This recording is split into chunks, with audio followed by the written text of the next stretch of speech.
Our guest today here in our DC studio, Omar Baddar, a Palestinian analyst and a spokesperson for the Palestinian Freedom Project, and from Tel Aviv, Emmanuel Navon, a lecturer in international relations at Tel Aviv University. Gentlemen, welcome to Horizon.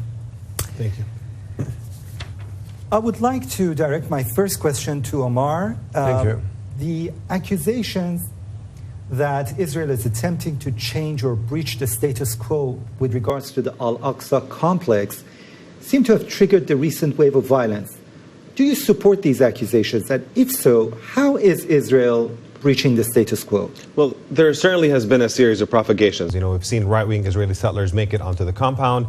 There's video footage that anybody can look up on YouTube of right-wing Israeli settlers marching in Jerusalem chanting that they would like to see the Al-Aqsa Mosque burn. And then you have members of the Knesset, like Yuri Ariel, who said last year that the plan basically is what he would like to envision for the future is the destruction of the Al-Aqsa and to see a Jewish temple built in its place.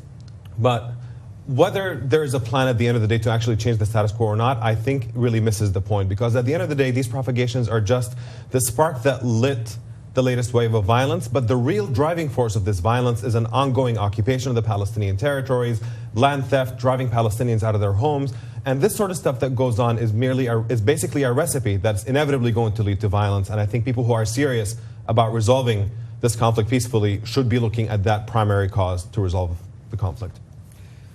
Dr. Navon, do you agree with Omar on the causes behind this surge in violence? And are there elements in the ruling right-wing coalition who bear some responsibility in causing this escalation?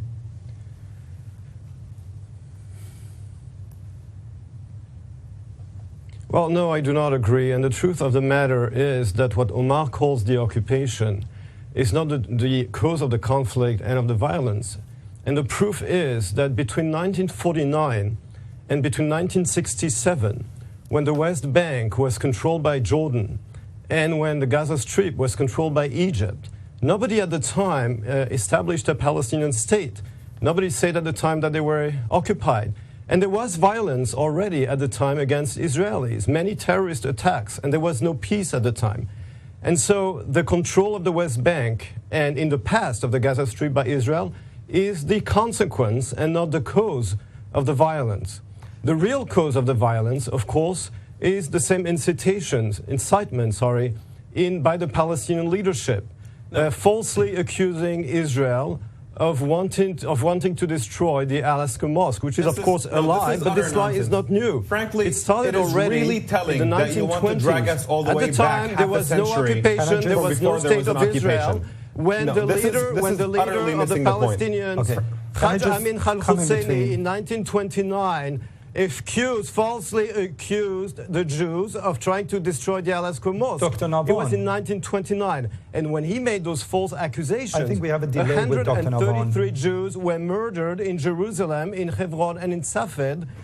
Dr. Navon, if I could interrupt you for a second, are you then basically rejecting the concept that there is occupation in the West Bank? Are you saying there is no occupation in the West Bank?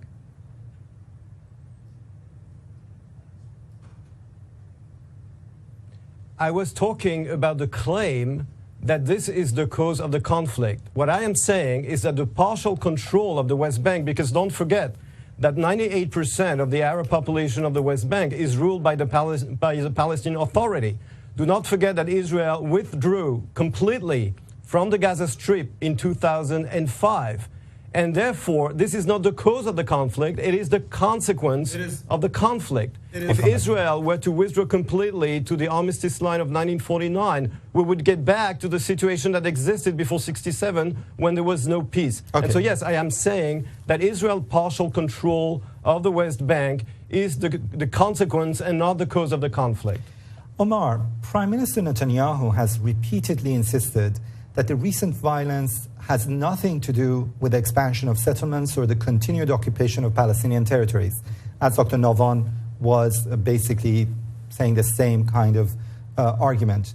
Why do you think that Mr. Netanyahu is adamant to reject any correlation between the two? Yep. I think it's very important to actually start with just a clarification. I mean, it's very convenient that Dr. Navon wants to go back to before the 1960s, before there was an occupation, to mention the fact that there was still a conflict. Indeed, yes, half a century ago, things were very, very different than they are today. But it's very clear at this point that at least since the late 80s, there has been a basic framework for resolving the conflict known as the two-state solution, by which Israel withdraws from the West Bank, Gaza Strip, and East Jerusalem, and what you get in return is Palestinian recognition of Israel, and that's the two-state solution.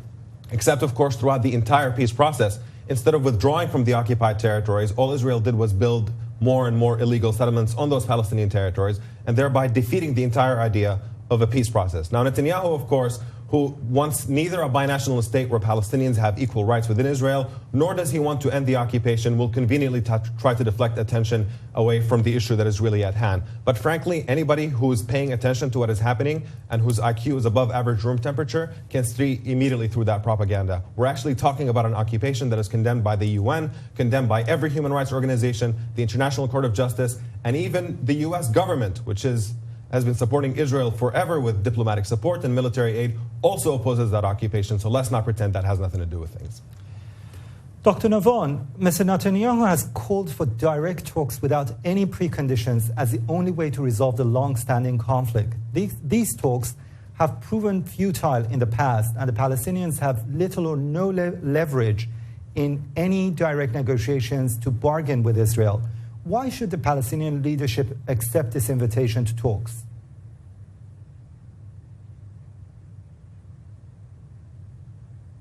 Well, I don't understand your question. You're saying basically what you're asking me is why should the Palestinians negotiate at all? We've just heard Omar saying, well, you know, there has been negotiations for the past 22 years, but Israel is not interested in negotiating. And now you're asking me why should the Palestinians be interested in negotiating? Well, the truth is, and the opposite of what has just been said, is that since the signature of the Oslo agreements in 1993, the Palestinians have been systematically breaching those agreements by using weapons and importing illegal weapons, by inciting against Israel, and when twice, in July 2000 at the Camp David conference, and then again in 2008 under the leadership of former Prime Minister Ehud Olmert, the Israeli leadership offered an almost complete withdrawal from both the West Bank and the Gaza Strip, as was just described. The Palestinian leadership rejected the peace offer. It was the case of Yasser Arafat in July 2000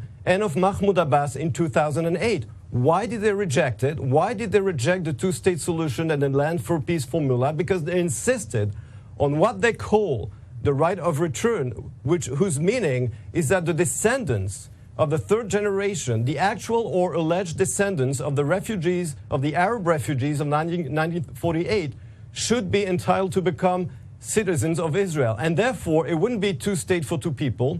It would be a pre-67 Israel with an Arab majority and a Palestinian state with not a single Jew. And this is why those negotiations have failed for the past 20 years, is because whenever there have been serious proposals on the table, the Palestinian leadership ran away, rejected the peace, and started a war of terrorism. Okay, let me return to Omar. Would you like to respond to that? Absolutely. I mean, look, this mythical account of what Camp David was, has to be busted immediately. Here's the fact. Camp David II, the person who was Israel's foreign minister at the time, Shlomo Ben Ami, he said that had he been Palestinian, he would not have accepted the Camp David II Accords because he did not think it offered the Palestinians a sovereign state. So that settles that question entirely. And frankly, at the end of the day, you can just look whoever's account you want to take.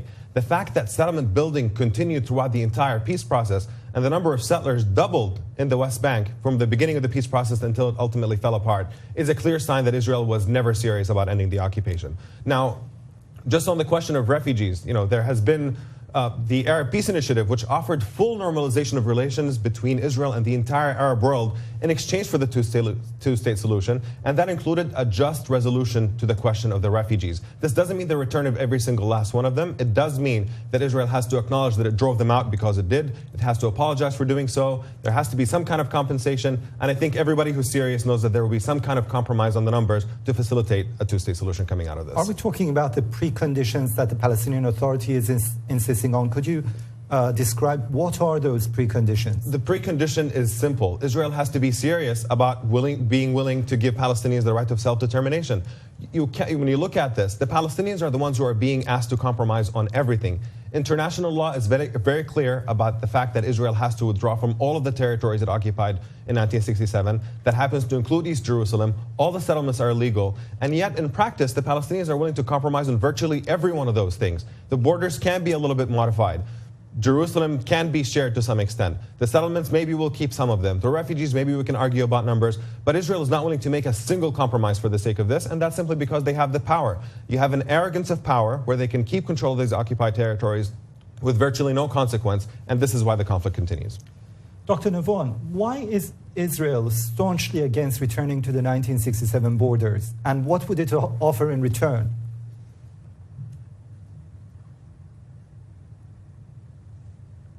Well, everything that has been just said is completely wrong, of course. According to international law, it's Resolution 242 of the Security Council from 1967 that says that Israel, Resolution 242, that was negotiated for 6 months at the Security Councils, calls for an Israeli withdrawal from territories, not from all the territories, because Israel did not occupy a foreign country, but the West Bank was illegally controlled by Jordan in the past, and Resolution 242 does not call for a return to the pre-67 ceasefire line. So that's first of all. Second of all, regarding the settlements, I did not interrupt you. I did not interrupt you, and you lies. Don't interrupt me with what I say. So when Israel withdrew from the West Bank, all its settlements, did we have peace? Oh no, no, we didn't. Now, with regard to the West Bank, again, those settlements represent 2% of the territory, and Israel already offered to remove them, as it did, by the way, in the Gaza Strip, which did not bring peace, but on the contrary, it brought dozens of thousands of missiles fired by Hamas towards Israeli cities and civilians. Now, when you talk about the refugees, there were also Jewish refugees who were expelled by the Arab countries and by Iran after Israel independence. 900,000 Jewish refugees. Are you talking about them? Should they also be compensated? Yes, there were refugees on both sides.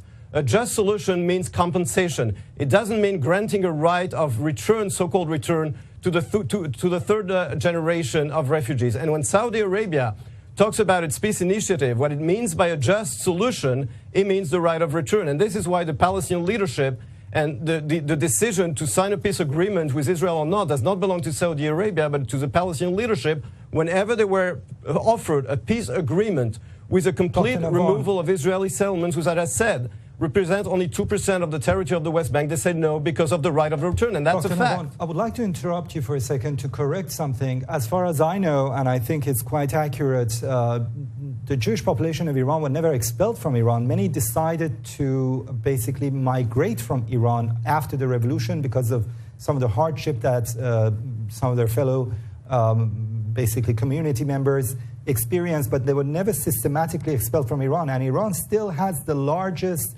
Jewish community outside Israel in the Middle East.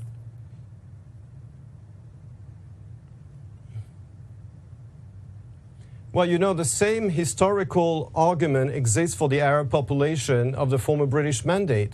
Did they leave on their own free will, or were they expelled by Israel?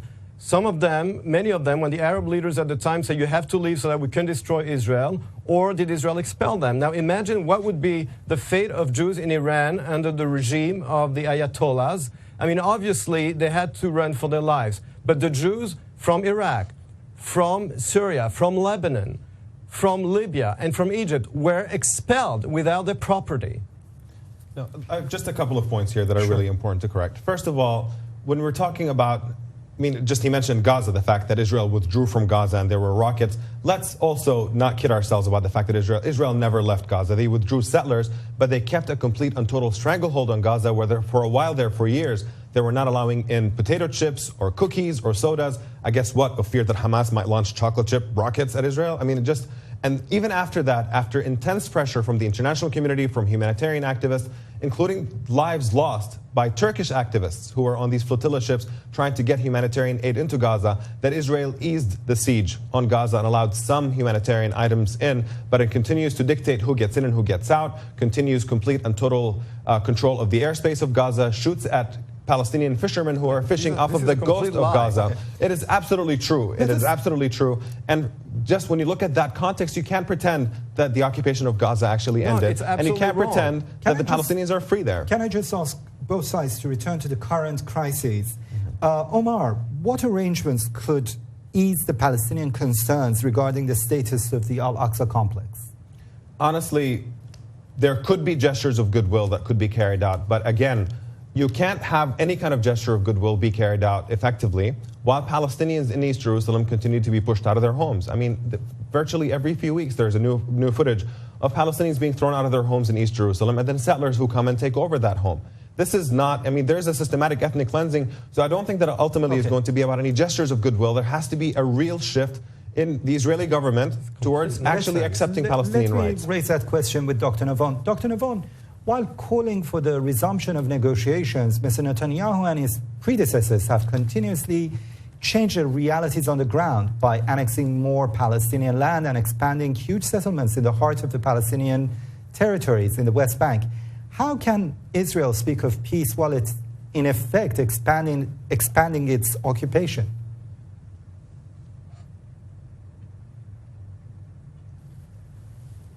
Well, what has been said about Palestinians being expelled from their homes is complete nonsense. Nobody is being expelled from their homes. The only one who've been expelled from their homes were the Jewish inhabitants of the Gaza Strip. And yes, Israel withdrew completely from the Gaza Strip. But when you hear today, for example, that after Israel withdrew, we're still accused of occupying the Gaza Strip.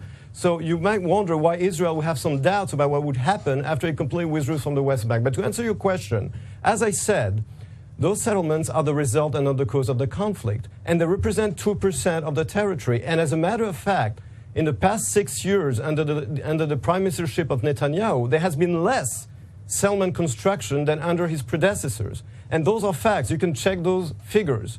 And therefore, anyways, those constructions are only in the blocks that would stay anyways in the state of Israel in the case of a two-state solution and a partition. Everybody knows that. The Americans know it. The Palestinians know it. But let me ask you a question. If we're really talking about a two-state solution, why can't there be a Jewish minority in a Palestinian state the same way that there's an Arab minority in the Jewish state? 20% of Israel's citizens are Jewish. But when Mahmoud Abbas says that in the future Palestinian state there won't be room for a single Jew, can you explain this to me? Why should there be a minority only in one state? No, the difference here is absolutely clear and straightforward. The Palestinian population that is within Israel is indigenous. It lived there. It was there before the establishment of Israel. Israel established itself on top of them. But when we're looking at Jewish settlers who are now building within the Palestinian territories, these are people who are stealing Palestinian land in order to live on it. So that's the distinction. When they say there's no tolerance of settlers taking over Palestinian land, this is not some kind of anti-Semitic plan. I mean, this is total nonsense. So many of my friends who are Jewish peace activists travel to Palestine. They say they've never felt welcomed anywhere in the world as they do when they're in Palestinian homes, because they're viewed as people who are there to actually contribute to solving the problem, not the people who are there to steal other people's land and build on it. Omar, speaking about the two-state solution, I have traveled through the West Bank extensively myself. I was based there as a journalist. And with the large and small fortified Jewish settlements spreading throughout the territory, to me at least, the establishment of a contiguous Palestinian state in the West Bank seems improbable, if not impossible.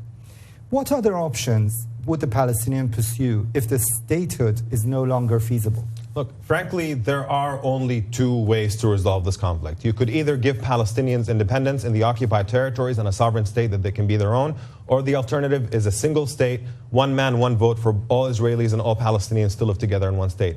The problem is, I don't think Israel is interested in either one of them and is building very, very significant impediments to either one of them being realized. So, as you mentioned, there's more than 500,000 settlers now in the West Bank. It's so divided. It's very difficult to imagine that Israel is going to withdraw all these settlers and really allow for Palestinian sovereignty.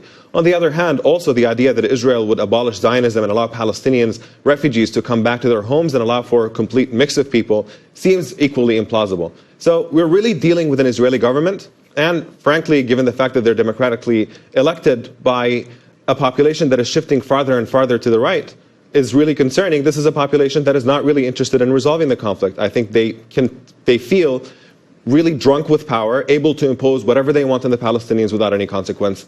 And until that changes, until there's a shift in the equilibrium, I think we're going to be stuck. Dr. Navon, going back to the two-state solution, just yesterday, Martin Schulz, the president of the European Parliament, floated the idea of an Israeli-Palestinian confederation.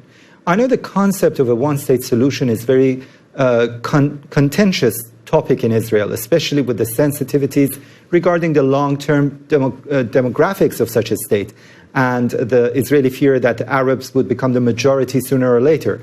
So what is the strategic objective of the Israeli state if a two-state solution and a one-state solution are off the table, or are they?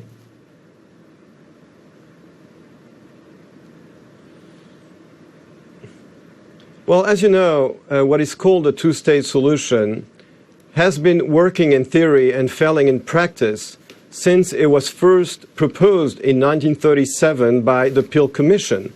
At the time, of course, it was accepted by the Jews, rejected by the Arabs. Same thing in 1947 when the UN also proposed a partition, accepted by the Jews, rejected by the Arabs. Same thing, despite what Omar said in 2000, and read the testimonies of Dennis Ross, when Israel accepted again the two-state solution at Camp David, rejected by Arafat again in 2008. So as I said, it keeps working in theory and failing in practice because the Palestinians don't want to establish a state, they want to destroy Israel.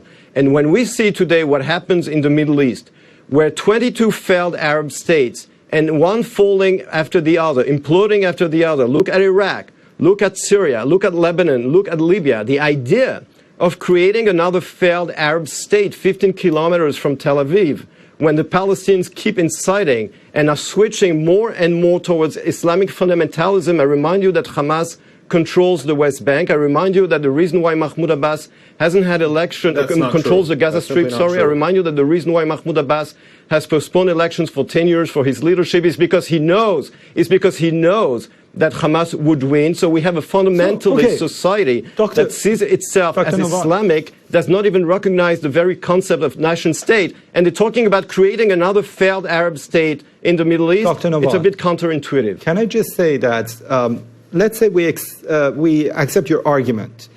So what is the Israeli solution? What is the strategic solution that Israel seeks for this conflict? If they reject the concept of creating another failed Arab state in your terms, or basically you're saying that a Palestinian state would have the same fate as Iraq, Syria, or Libya. So what is your solution? And especially because I know that Israel is very reluctant to accept the concept of a one-state solution.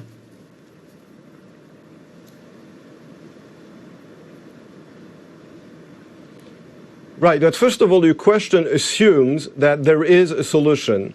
And the truth is that in life, not every problem has a solution. Eventually, we might be able to reach a two-state solution, as we have tried since 1937.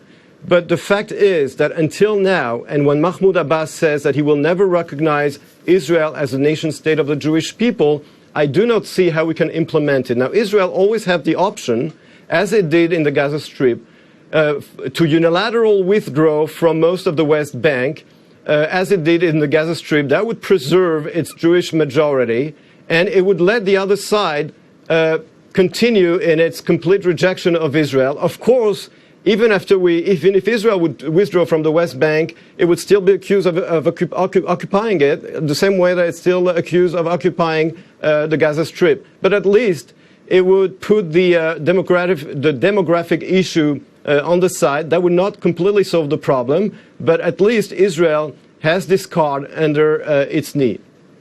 Omar, would you like to respond to that?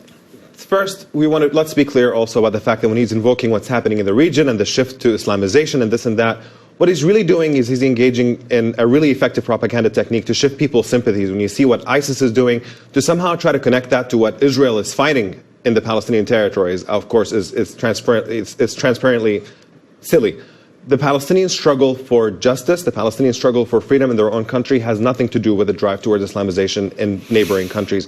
And certainly Israel's struggle to steal Palestinian lands and to build settlements on it has nothing to do with fighting Islamization. So just let's put that one aside. Now, in terms of what Israel's solution is right now, Israel has chosen the apartheid solution. It does not want to grant Palestinians independence. It does not want to treat them as equal citizens. It effectively wants to squeeze them behind certain walls, give them really tiny areas where they can exercise no sovereignty, where they can be completely under the boot of Israeli control. And that's effectively the apartheid solution. And what that calls on from the international community, not very different from what happened in South Africa during the apartheid era, is international pressure on Israel to actually compel it to end the apartheid system and to accept equality for Palestinians and treat them as human beings. This includes sanctions, this includes putting economic pressure, political pressure, and I think we're moving in that direction, actually. Globally, there is less and less tolerance for Israeli policies. Let's go back to the recent wave of violence.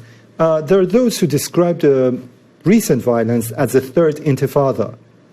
While, as you know, the first intifada was considered the precursor to the Oslo Accord, the second intifada is considered by the majority of Palestinian analysts as a major defeat. Why would a third intifada be any different? What is really, I mean, again, when you say intifada, it's a generic term for rebellion. Rebellion, the form that a rebellion takes, really matters. The first intifada was largely nonviolent. You saw a policy of Palestinians who are throwing rocks, being beaten by Israeli soldiers, having their bones broken. As a matter of policy, soldiers were testifying that these were the orders that they were given. The second intifada, Palestinians decided to do an armed version of this, which I think gave Israel an excuse to crack down in the worst way possible. With some sense of justification from a PR perspective, when Palestinians are shooting using guns and blowing themselves up and so on, it gives Israel an excuse to crack down while generating international sympathy that maybe they're fighting something that is somewhat legitimate. I think what is really needed is a Palestinian nonviolent struggle. The one that I was just talking about, you know, in the West Bank, in opposition to the wall, in opposition to the occupation, boycotting of settlement products, and what is needed also internationally in solidarity with that nonviolent uprising is also nonviolent pressure to compel Israel to back down. I think that form of uprising would probably be the most effective way to combat Israeli occupation and apartheid. Dr. Navon, keeping on the same topic, Israel's security and that of the Jewish people were central to Mr. Netanyahu's election campaign and his political platform ever since he's been in power. Yet, we are now faced with bloodshed on Israeli streets, the West's rapprochement with Iran, and maybe more fundamentally, a damaged strategic ties with the United States. Very senior former officials such as Shabtai Shavit, the former Mossad chief, have pointed the finger of blame at the Prime Minister's policy. What is your take, and who do you think should bear the blame for this?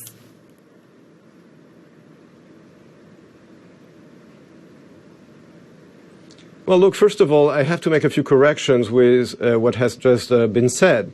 The current violence has nothing to do with a peaceful demonstration against Israel.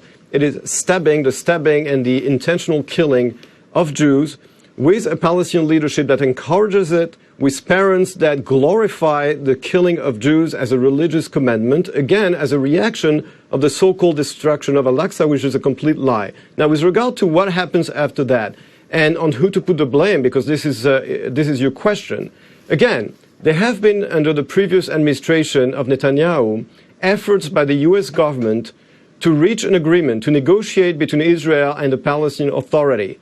In the beginning, Mahmoud Abbas completely refused to even talk to the Israeli government. Then he demanded a freeze in settlement construction, which he obtained for 9 months. There was a freeze which never happened in the previous negotiations.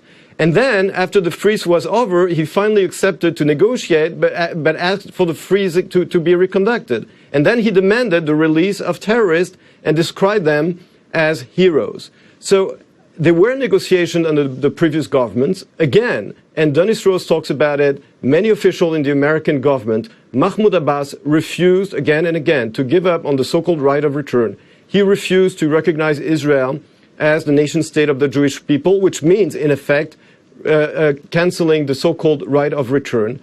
And so at the end of the day, yes, we do have to negotiate to find a two-state solution. But as long as the Palestinian leadership runs away from its historical responsibilities, continues to incite its population, promising to come back to Jaffa, to Haifa, and to Beersheba, and to say that Israel will be, at the end of the day, destroyed, and it's just a staged strategy, I do not see how we can reach a two-state solution. As I said, Israel, of course, always has the option of doing that unilaterally, as it did in the Gaza Strip, and let the other side build its own failed state. Omar, would you like to respond to that? When we're talking about incitement, I mean, again, this is just a cheap shot because there are people who, like Rabbi Yitzhak Shapiro, one of the leaders in the settlements, who also says, based on biblical understanding, that killing Palestinian civilians, including children, is okay. And everybody can do that. You can grab random religious leaders, lunatics who have said really crazy stuff.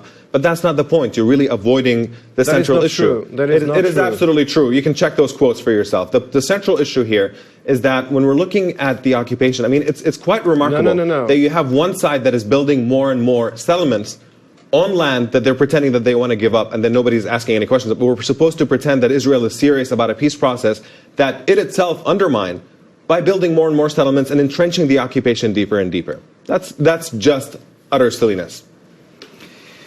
While Israeli society and government have been swimming further to the right of the political spectrum, there has been barely any rotation of political elite on the Palestinian side. President Abbas has been in power since the passing of Chairman Arafat, and Fatah and Hamas are still pretty much run by the same old gang. Is there no appetite for change among the Palestinians, or is there no means of bringing about that change within the Palestinians? No, I think there is a situation of some level of despair within Palestinian society. Certainly there's no legitimacy for the current leadership that exists there. But frankly, under occupation, it really does not matter that much what leadership happens to be in charge. You have problems of religious extremism, problems of corruption, and this and that. But at the end of the day, without a prospect for Palestinian freedom and independence, you know, whoever happens to be in charge of the Palestinians is really just the guard who's supposed to keep Palestinians under control and basically taking the burden of the occupied people off of the occupier. I mean, that's all we're talking about when it comes to that leadership. And, you know, it's not a pretty situation, but it's very difficult to imagine how it can improve in the short term without, again, some major international involvement to shift the equilibrium and to give Palestinians some sense of hope that there is a prospect for freedom. And then I think fighting for better leadership is something that could come out of it. Dr. Navon, on that point, I think you would agree that there are very few Palestinian leaders who would be more inclined towards reaching a political solution with Israel than President Mahmoud Abbas. I mean, if Abbas steps aside, obviously, I mean, the expectation is that, or the likelihood is that his shoes will be filled with more people who are more radical. So why doesn't Israel take opportunity of the current Palestinian leadership, which is inclined towards peace, to reach some sort of conclusion?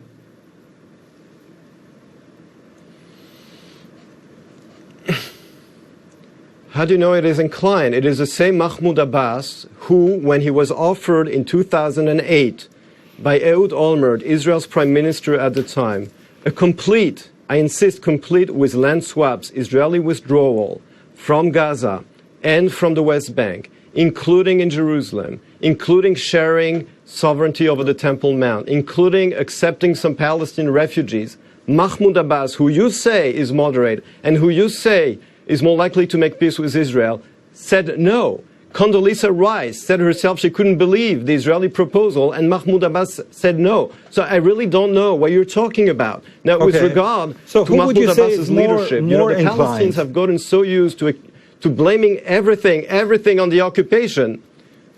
Who would you say is more, well, as I said, a better option? When you look at the Palestinian leadership today,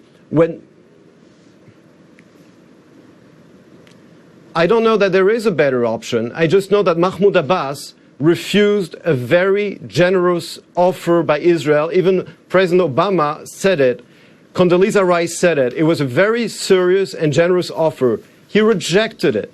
And of course, always saying, well, you know, we don't have a moderate or we don't have a democratic leadership because of the occupation, Is it also because of the Israeli occupation that no Arab state is democratic, maybe with the exception of Tunisia? I mean, look at the Gaza Strip. After Israel completely withdrew from the Gaza Strip, Hamas took over.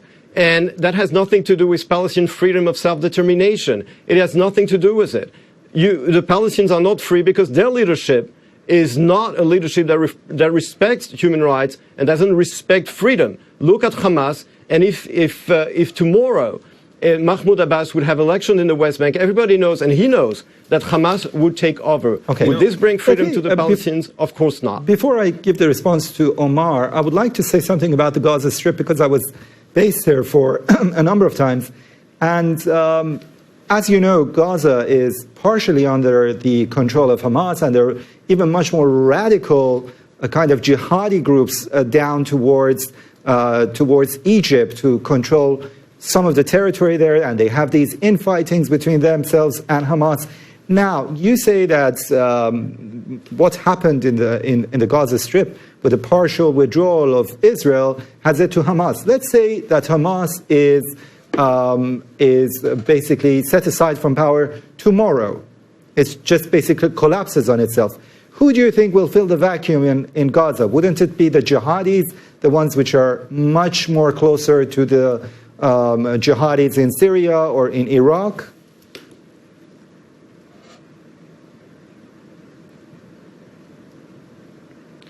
Well, it is already the case. You already have a jihadi presence in the Gaza Strip. And I found it amazing that you called it the partial withdrawal of Israel, because Israel completely withdrew from the Gaza Strip. The fact that there is a sea military blockade, which is also imposed by Egypt.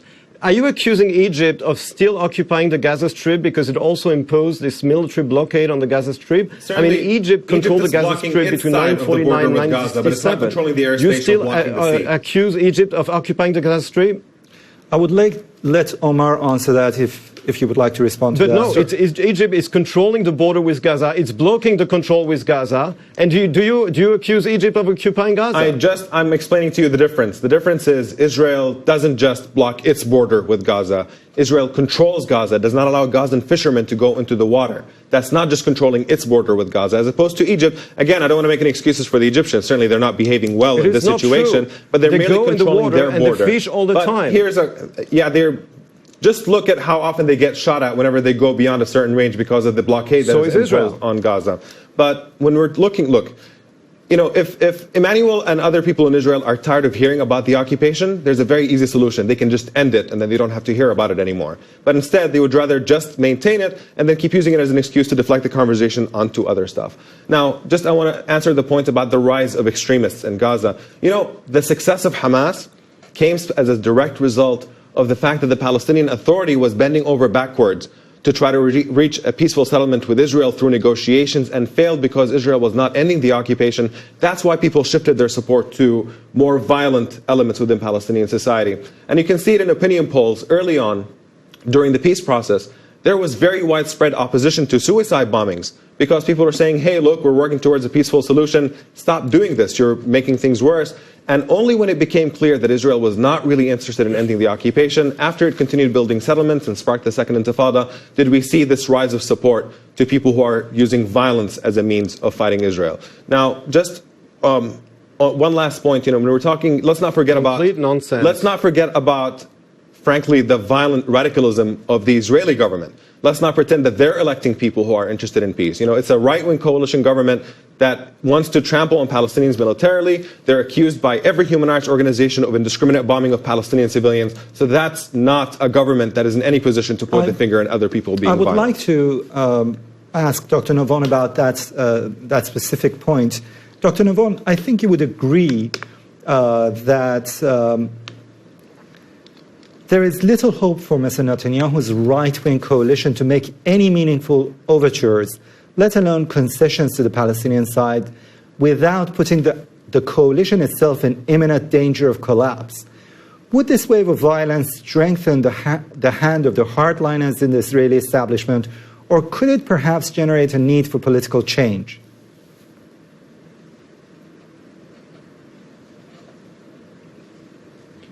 The opposite is true, and the opposite also of what has just been said, because it is precisely under the leadership of the late Yitzhak Rabin with the Oslo process, after the Oslo agreement was signed with Arafat, that the suicide bombing, when there was at the time a political horizon, right? It was at the height of the peace process that the suicide bombing started. Indeed, when there was Arafat opposition to them. played games with Hamas.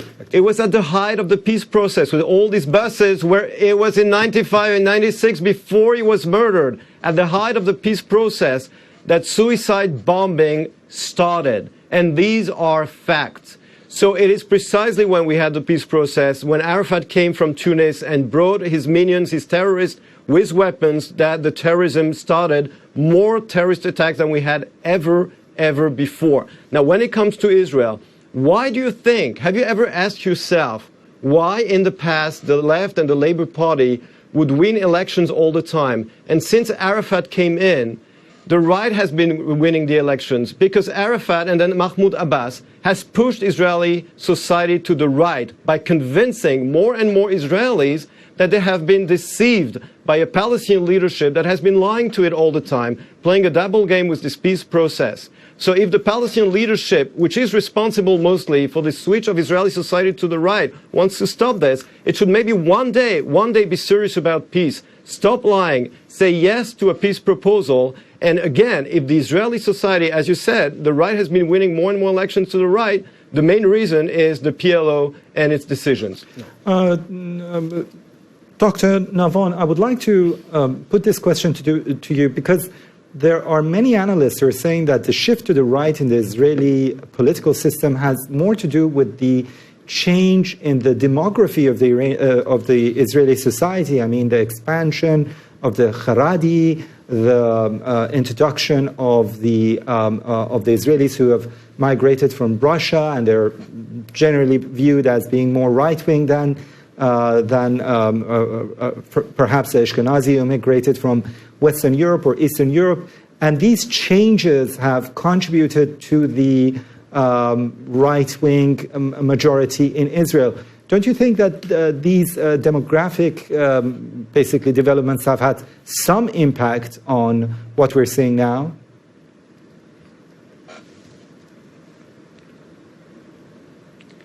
Well, you were talking about the Jews who immigrated from Russia, and the fact is that the main wave of immigration came in the early 90s, before the elections of 1992. And what caused the left, the Labour Party, to win the elections in Israel in 1992 was thanks to the vote of the Russian immigrants. They're the one who helped the Labour Party win the elections in 1992. With regard to the Jews who moved to Israel, many of them, as I said before, who were expelled by Arab countries, moved to Israel in the 50s and 60s. They were always perceived as being more conservative, as being less trustful of the Arabs, and yet the left, the Labour Party, was in power all the time. It is only in 1977 that for the first time the right won an election. Then there was a transition, and then the left won an election again in 1992, which brought the Oslo agreements.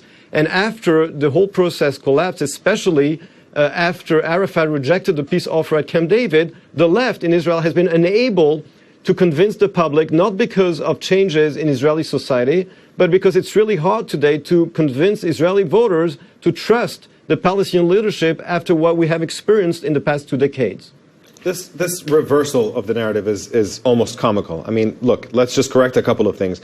When he mentioned the fact that it was after the peace process began that there were suicide bombings, absolutely, that is true. But it was also a right-wing Israeli who actually killed Rabin. And it was also a right-wing Israeli settler, Baruch Goldstein, who went into a mosque in 1994 and opened fire on a bunch of people praying and killed 30 of them. And this is a person who's being celebrated by settlers on a regular basis whenever that anniversary comes up. And you're looking at an Israeli society today where people are stabbing each other. Israeli Jews are stabbing each other because they're mistaking each other for Arabs. This is the environment that we're actually living in right now. So to suggest, I mean, and again, when you go back to the peace process, it is so simple. It is so obvious why it failed that you don't actually have to be familiar with the details of what the peace agreement was.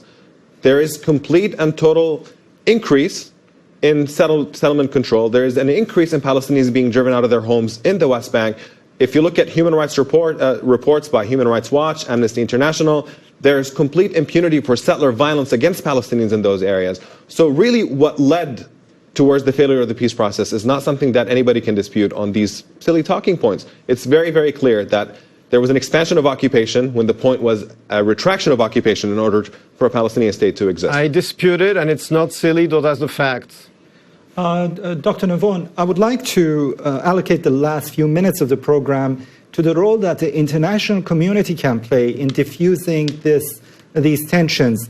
What role do you envision for any other partner apart from the United States? there have been suggestions that there could be an international observatory a team for the Al-Aqsa complex, or the Europeans could play a greater role. What would Israel accept? What would be acceptable for the Israeli state and nation?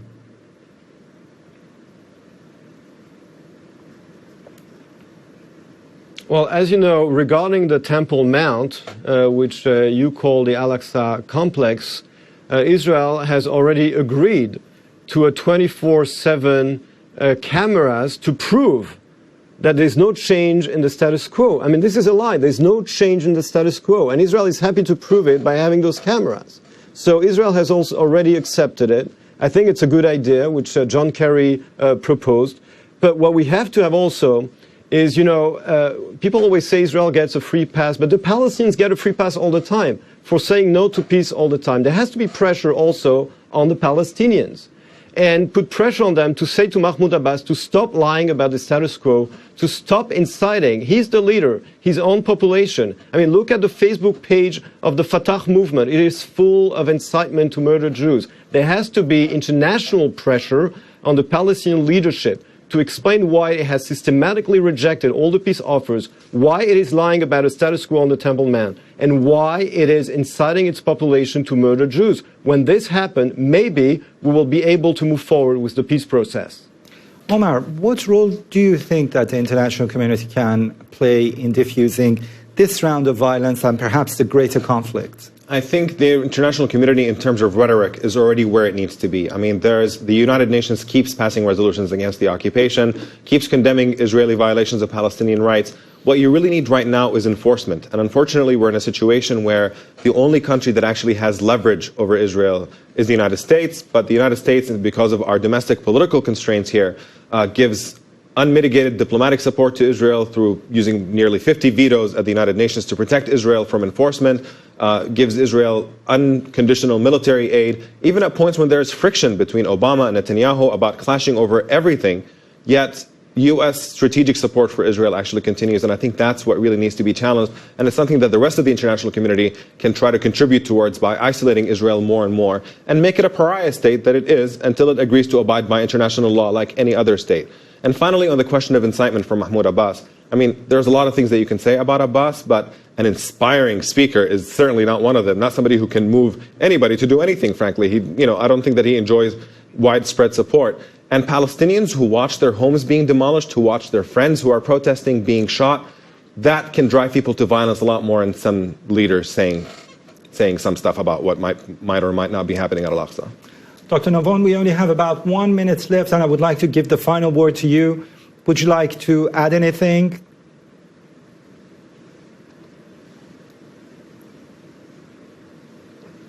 Well, we've heard a lot about the same propaganda over and over again. It's always Israel's fault. Israel violates international law. Of course, that is not the case. What I would like to say is that we as Israelis, of course, have an interest to put an end to this conflict. Both sides have their own claims, and you cannot completely reconcile those claims. But this whole idea of always having an obsession with Israel, if you really want Israelis who want to have peace, who want to reach an agreement, as they've proved it in the past, instead of having this obsession of boycotts and always accusing Israel and the Jews and accusing them of things that they don't actually do, I think it's more important to have a dialogue, to have a culture of dialogue. And I think eventually we might be able to have a real dialogue and negotiations if instead of this propaganda and those lies, people would set the record straight. And I think that confidence can be rebuilt, should be rebuilt. There has been too much violence, too much stabbing. It is time to stop this violence and to think about a peace process again. Based on what you just said, I just want to raise one more question. Over the past year, we have seen huge diplomatic successes by the Palestinian Authority in the international community. We had the raising of the Palestinian flag in the United Nations. We had the acceptance of Palestine as a state in some of the organizations related to the United Nations. Would you agree that these developments may somehow stem from the international community's concern with the continuous basically stalemate in the peace process?